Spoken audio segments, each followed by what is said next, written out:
जय Guru ji. Satsang by Jaya aunty on 14th June 2015। Guru जी की संगत बाकी दुनिया के लोगों से थोड़ी सी अलग है, क्योंकि जो भी यहाँ आया है वो अपनी मर्जी से नहीं आया, पर अपनी आत्मा की जरूरत को पूरा करने को बुलाया गया है। ये यात्रा सांसारिक जिम्मेवारी को निभाते हुए अपने आध्यात्मिक उत्थान की है। हम जितनी जल्द इस बात को समझ जाएं कि इस देह से जो दुनियादारी निभा रहे हैं वो बस एक आवरण है हमारे सोल का। हम अलग अलग किरदार में हैं इस दुनिया रूपी नाटक में, पर हम सबकी मंजिल है ज्योत में समाहित होना। ये परमात्मा से मिलन ही हमारा आदि और हमारा अंत है। हजारों गुरुओं की धरती है हमारा देश, पर गुरुजी सबके गुरु हैं। हम गुरुजी की आराधना कर गुरुजी को कुछ नहीं देते, हम अपनी मंजिल से थोड़ा और पास आ जाते हैं। गुरुजी आए ही हैं हमें मुक्त करने को। परम मुक्ति मिले इसके पहले हमें सांसारिक माया जाल, सांसारिक जंजाल से भी खुद को मुक्त करने की इच्छा रखनी होगी। प्रवचन में सुनते आए कि बिना वैराग्य के आध्यात्मिक उत्थान संभव नहीं है, तो क्या हमें घर संसार से मुंह मोड़े बिना मुक्ति नहीं मिल सकती? गुरुजी ने इस बार वैराग्य की प्रैक्टिकल परिभाषा हमें समझाई है। सबसे जुड़े रहकर भी सबसे अलग रहना। ये सुनने में कठिन है, पर गुरुजी की मेहर जब हो जाती है तो ये संभव हो जाता है। हम जब गुरुजी के शरण में आते हैं तब तक या तो सब हमें तिरस्कृत कर चुके होते हैं हमारे लाख अच्छे होने के बावजूद भी, या तो गुरुजी से जुड़ने के बाद सब छोड़ जाते हैं। ये तो दुनिया की बात हुई। हमें गुरुजी हमसे जुड़े हर इंसान का वो रूप दिखाते हैं जिसे देखने के बाद हम जान जाते हैं कि हमारे वो कभी थे ही नहीं। उनसे अपने लिए कोई उम्मीद करना ही हमारी नासमझी थी। फिर हमारा मोह भंग हो जाता है। ये बात नहीं है कि हमारे आसपास वाला हर इंसान गलत है, वो बहुत पाक और शुद्ध आत्मा वाला हो सकता है, पर हमारे आध्यात्मिक रास्ते में उसका कोई योगदान नहीं होगा। इस कारण उसका हमसे दूर रहना ही सही है। इस राह पर सबको अकेले जाना है, सब जानते हैं, फिर भी भीड़ इकट्ठी करने में लगे रहते हैं। अपना अपना रास्ता है, गुरुजी गाइड कर रहे हैं, फिर भी हम सहमति जुटाने के चक्कर में रहते हैं। क्या हम सही कर रहे हैं? यदि हम गलत करेंगे तो हमें बता दिया जाता है। हम अपनी आवाज सुनने की कोशिश तो करें। जब तक दूसरों की सुनते रहेंगे अपनी अंतरात्मा की सुनने की आदत नहीं पड़ेगी। जब तक हम अकेले नहीं होते हम यात्रा नहीं कर सकते। अकेले रहने की आदत डालनी होगी, तभी तो हमारी आत्मा के साथ रह पाएंगे। जिस दिन हम अकेलेपन को एंजॉय करने लगे, समझ लीजिए कि आत्मा से रूबरू हो गए। अकेलापन एक तो हमें मजबूरी से मिलता है जब हमें सब छोड़ जाते हैं, और दूसरा जब हम खुद ही अपनी खुशी से सबको छोड़ देते हैं। जब हम छोड़ना सीख जाते हैं यह अवस्था बहुत सुंदर हो जाती है, क्योंकि अब किसी से शिकायत नहीं रहती।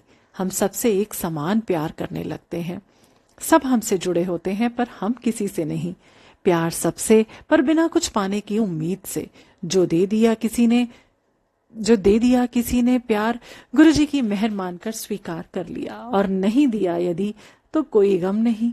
अपने आप में मस्त। कुछ भी नहीं छोड़ना है बुरी आदतों के सिवाय। घर परिवार दुनियादारी सबके साथ अपनी ड्यूटी सेवा भाव से निभा सकते हैं। हम अपनी यात्रा पर निरंतर आगे बढ़ते हुए धीरे धीरे हम पाएंगे कि हमने जितना छोड़ा था उससे दुगना साथ लेकर चल रहे हैं। फिर हमारा समर्पण होते ही दुनिया बदल जाती है। सब कुछ खुद ब खुद होता हुआ प्रतीत होता है। हमें लगता है कि हम बस कर रहे हैं, कराने वाले हाथ गुरुजी के हैं। ना तो काम के सफल असफल की चिंता सताती है, ना ही आज और अभी के अलावा किसी और भविष्य का इंतजार रहता है। जो रंग राखे सब मंजूर। गुरुजी इतने शक्तिशाली हैं कि किसी भी संगत को अथाह आध्यात्मिक शक्ति देकर अपनी गद्दी पर बिठा सकते थे, पर ऐसा नहीं किया, क्योंकि वो खुद हर संगत के साथ हर वक्त जुड़े रहते हैं। किसी भी मिडिल पर्सन की जरूरत नहीं है उनकी बातों और दिशाओं को समझने के लिए। अपनी माँ से कैसे प्यार करना है हम किसी और से थोड़े ही सीखते हैं। बस आवाज तो दें गुरुजी को दिल से, पूरी प्रकृति को लगा देते हैं अपनी एक संगत की पुकार पर। हम सब तो नौसिखिए हैं। जब भी कोई हमारी बातों को बिना आत्मचिंतन के ग्रहण करना शुरू करेगा, अपना ही रास्ता रोक रहा होगा। गुरुजी को जो समझाना होता है वो समझा ही देते हैं। कोई भी सत्संग वो होता है जो सच हुआ हो, जिसे सैकड़ों बार दोहराने पर भी वो हूबहू वही रहता है। ये भगवान और एक भक्त के बीच की हुई घटना होती है। इसे कोई तीसरा नहीं समझ सकता। इस बात का एनालिसिस करने की गलती तो हमें करनी ही नहीं है। गुरुजी की बातों को समझ पाना या गुरुजी की बातों को समझ पाना या समझा पाना नामुमकिन है। ये वही समझ सकता है जिस पर मेहर हुई है। विवेचना करने का मतलब ही है दिमाग लगा देना। और गुरुजी कहा करते कि दिमाग तो बाहर छोड़कर ही उनके पास आना है। वहां सिर्फ प्यार और श्रद्धा का लेन देन होता है। सत्संग सिर्फ सत्संग होता है। वो प्लेटफॉर्म देखकर नहीं किया जाता कि लोग क्या सुनना चाहते हैं। जिसे समझ आया गुरुजी की कृपा, जिसे समझ नहीं आया शायद उसका अभी समय नहीं आया है।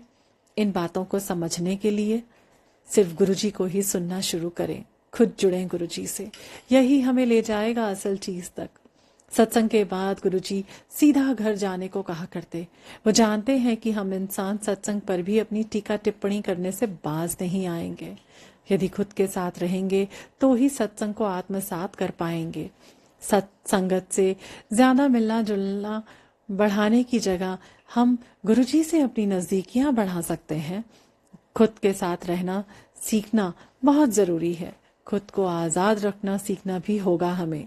तभी हम वो आनंद को महसूस कर पाएंगे जो हमारी सृष्टि के साथ हमें दिया गया था। पर हम सामाजिक बेड़ियों के इतने आदी हो गए कि अभी भी उन्हीं से बनकर ही रहना अच्छा लगता है। जहां आनंद है वहां ईश्वर है। हर जगह व्याप्त आनंद को ग्रहण करने लायक बनना होगा हमें। गुरुजी हम सब पर अपनी मेहर करें। जय गुरुजी।